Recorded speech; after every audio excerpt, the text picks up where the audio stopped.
So, today we're going to be installing chair rail in the bedroom for our baby.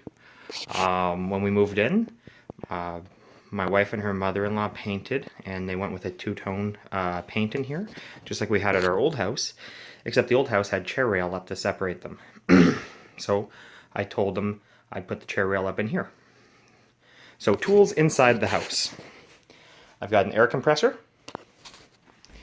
I've got a level. I've got a torpedo level, nails, and a nail gun, along with a tape measure. So first thing out here we're going to do is we're going to take a measurement, and I'm no expert, so I've decided to start there. I know some of you might say start on the longer wall because that way you're not going to end up with as many scraps. The only problem with that, and it's not really a problem, but I just wanted to start there because I'm not really good at cutting. I haven't done a lot of cuts, and if I'm going to screw up, I'd rather screw up on a short piece. And then I'm going to hit that next, and I'm just going to go clockwise around the room starting there till I'm finished. Alright, so out in the garage I have a sliding compound miter saw. I have my chair rail. I got it at Home Depot in 14-foot lengths. It was $1.99 a foot, so it was 90 bucks. I should be able to do the child's bedroom and the spare bedroom. Okay, so after you get your measurements and you get your angle that you want to do, you want to put the chair rail up against the fence here on the miter saw, and that's how you want to make your cut. I suppose you could lay it down, straighten this up, and then put this on an angle, but that just seems like it makes it to be unnecessary work. So if you just set it up, and for this cut that we're going to do, we have it lined up. Basically the laser is going to line up to just beside my pencil mark, and then I'm going to cut it and let her go. Also, in order to keep it nice and tight up against the fence, I'm using a pair of spring clamps on each side of the fence. It had occurred to me that yesterday we never went over how to properly find angles when I was doing this. So through the power of editing, you can see the finished room in the middle of the video, and we moved it around a bit. So if you're going to do a regular corner, a right angle is 90 degrees. So when you divide that by 2, you end up with two 45-degree cuts. Pretty simple. But what about this outside cut here? Because this is not a 90-degree angle. So what we got was this angle finder. What you do is you close it, make sure that it is closed, turn it on,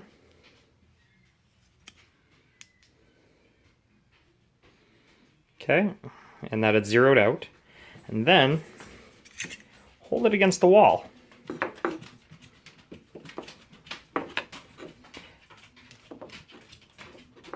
Okay. Now that I've held that against the wall, it's going to tell me that that's 133.6 degrees. So what do you do with that information?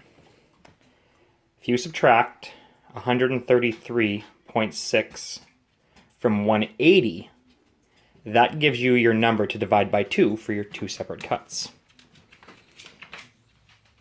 So I'll show you that with a piece of paper.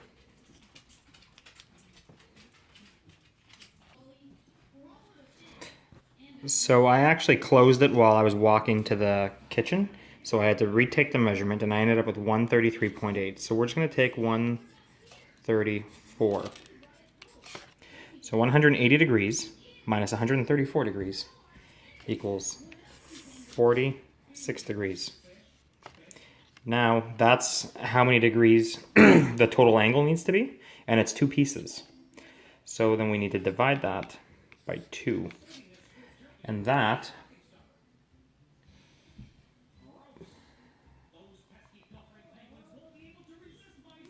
gives us 23.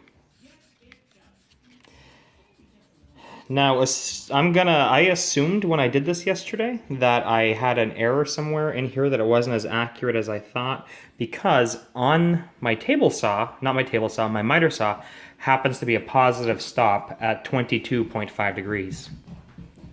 And what that means is that there are 3 common cuts on a miter saw, and one of them is a 45 degree, another one of them is a 22.5 degree.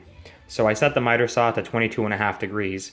I cut both corners, and they lined up just right.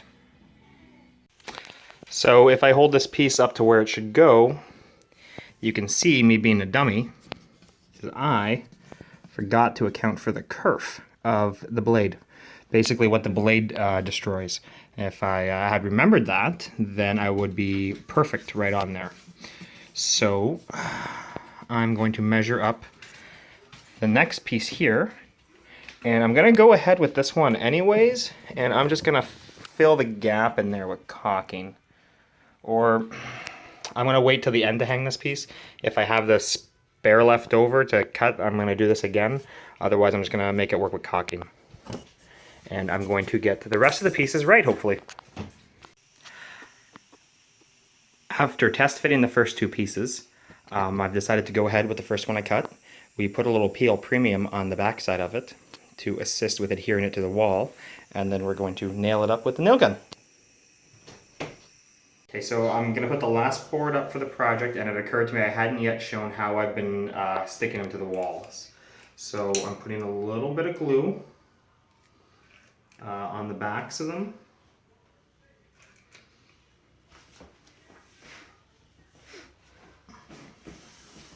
And I've already test fitted the piece. It's not perfect, but it's nothing a little caulking won't fix. Like I always say in these videos, I'm just a normal guy with no professional training. So if I can make it look half-assed good, so can you. So that looks like enough glue. So I'll put that down. And then I'm gonna get my level ready. And I also have a smaller level for doing the small pieces. And I'm gonna line this up into this corner here. I'm gonna slap this against the wall. I'm gonna grab my level. And that's why I try to keep the glue as close to center as possible. So that way I'm not smearing glue all over the wall. Okay, now that I got my air bubble right in the center,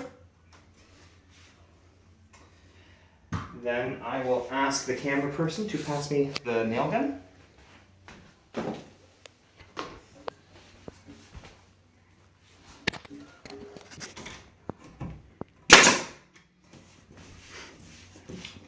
And we're going to start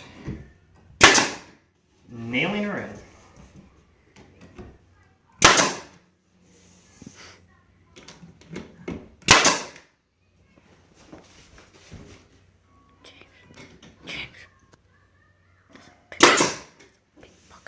Now, I don't know if a proper tradesperson might say exactly how often the nails are supposed to go.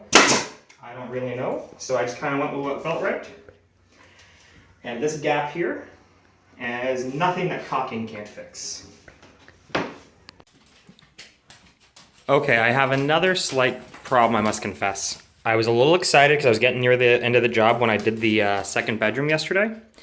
And I didn't miter cut this, and I didn't realize that till after I put it up. So I've got a little scrap here, and I already traced out what I need to cut away. And I went and got a coping saw today, and that's what I'm going to try. So the idea is that you line up another piece here, you trace the outline of it, and then with a coping saw, which has a very fine pull blade on it. So all the cutting is going to be on the pull stroke. Basically, with 2 hands, one on this and one on the saw, I'm going to cut my traced line. And I'm going to cut it on a slight angle. So that way I can get the idea is that this piece will be, say, on the wall, and then with all that area removed, this will just drop right into it. And then I can just chop that as short as I need and put that up on the wall. At least in theory, that's how it should work. So you can see how poorly I cut it. Okay, wasn't very good at it.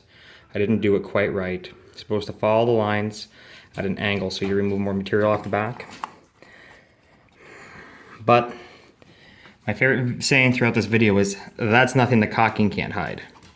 So I'm gonna glue this up. I'm not gonna go through the trouble of bringing the compressor in just for this one. I'm gonna glue this up, and then I'm gonna caulk it. And then I'll show you what I mean by that's nothing the caulking can't hide. So, ta-da! Now the important thing to remember is that I used paintable caulking, and that this chair rail, it came primed and not painted.